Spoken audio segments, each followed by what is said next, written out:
Hello everyone, আমি শোভনা। আপনারা দেখছেন বিউটিক বাই শোভনা। অনেকদিন চ্যানেলে কোনো লং ভিডিও আমার সেভাবে আপলোড করা হচ্ছে না, একটু টাইমের অভাবই বলতে পারো। তো অনেক দিন এই ভিডিওটা করা হয়েছে, এই লুকসটা ক্রিয়েট করা হয়েছে। তো লুকসটা তোমাদের সাথে শেয়ার করতে পারছিলাম না, এডিটিং সেইভাবে করা হয়ে ওঠেনি। তো লুকসটা ক্রিয়েট করেছিলাম মা সরস্বতী।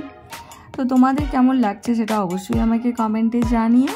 আর চলো দেখে নিই মেকআপটা কীভাবে ক্রিয়েট করলাম। প্রথমেই মেকআপটা করবার আগে আমরা অবশ্যই সিটিএম করে নিয়েছিলাম। তারপর যেখানে যেখানে যা যা প্রবলেম আছে তার জন্য কনসিলার দিয়ে নিয়েছিলাম। তারপর দিয়ে নিলাম এইচডি ফাউন্ডেশন দেওয়ার পর ভালো করে ব্লেন্ড করে নিয়েছি। তারপর হাইলাইটিং জোনে একদম কনসিলার ইউজ করে নিয়েছি। কনসিলার ইউজ করার পর আবারও ব্লেন্ড করে নিলাম। ব্লেন্ড করার পর লিকুইড ব্লাশার দিয়ে নিয়েছি। লিকুইড ব্লাশারটা দেওয়ার পরে কিন্তু খুব ভালোভাবে ব্লেন্ড করতে হবে। এবার ইউজ করে নিলাম একটা ক্রিম কন্টিউর প্যালেট থেকে ক্রিম কন্টিউর দেখতে অনেক ভালো লাগে আর মেকআপটা খুব সুন্দর এনহ্যান্স করে। সেটিং পাউডারটা ইউজ করে নিলাম। তারপর সেটিং পাউডার মেকআপে কিন্তু একটা গুরুত্বপূর্ণ পার্ট। তারপর আইব্রোটা ড্র করে নিচ্ছি। আইব্রোটা ড্র হয়ে গেলে আবার পাউডার কন্টিউর ইউজ করে নিচ্ছি। পাউডার কন্টিউর ইউজ করার পর পাউডার ব্লাশারও ইউজ করে নিচ্ছি। পাউডার ব্লাশার ইউজ করার পর দেখতে মুখটা অনেক রকম সুন্দর লাগছিল এবং অনেক সুন্দর ফুটে উঠছিল মেকআপটা। তারপর আই মেকআপটাকে করে নিচ্ছি। আই মেকআপটা একটু পিঙ্ক আর পার্পল শেডের উপর করা হয়েছে।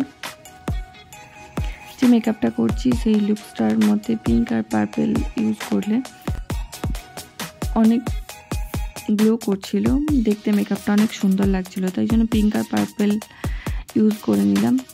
আর এখানে দিয়ে নিচ্ছি একটা পিগমেন্ট।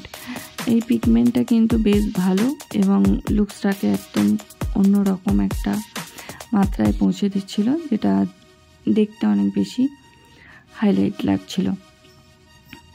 আই মেকআপটা হয়ে যাওয়ার পর আইল্যাশটাও পরিয়ে নিচ্ছি। আইল্যাশটা পরিয়ে নিলে কিন্তু চোখটা একদম অন্যরকম লাগে, বেশ বড় লাগে। এরপর পরিয়ে নেব আমরা লাইনার। এখানে জেল লাইনার ইউজ করেছিলাম। জেল লাইনার ইউজ করলে খুব ভালোভাবে যে ডার্কনেসটা সেটা কিন্তু ভালোভাবে বোঝা যায় আর অনেক বেশি তাড়াতাড়ি শুকিয়েও যায়, দেখতে ভালো লাগে। তারপর কাজল পরিয়ে নিচ্ছি। কাজলটা পরিয়ে নেওয়ার পর একটু স্মাচ করে নেব যাতে দেখতে ভালো লাগে। এরপর হাইলাইটার ইউজ করে নিচ্ছি। হাইলাইটার ইউজ করার পর সেটিং স্প্রে আর একবার দিয়ে নিয়েছিলাম যাতে মেকআপটা অনেক বেশি লং লাস্টিং করে। এরপর মাস্কারা পরিয়ে নিয়ে আরেকবার সেটিং স্প্রে ইউজ করে নিলাম।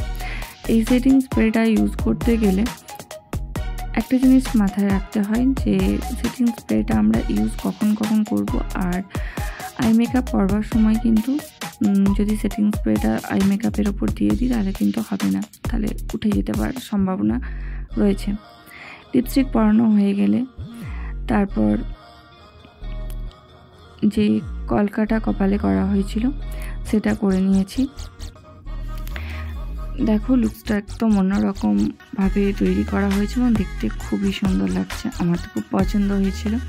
তারপর হেয়ার স্টাইলটা করে নিলাম।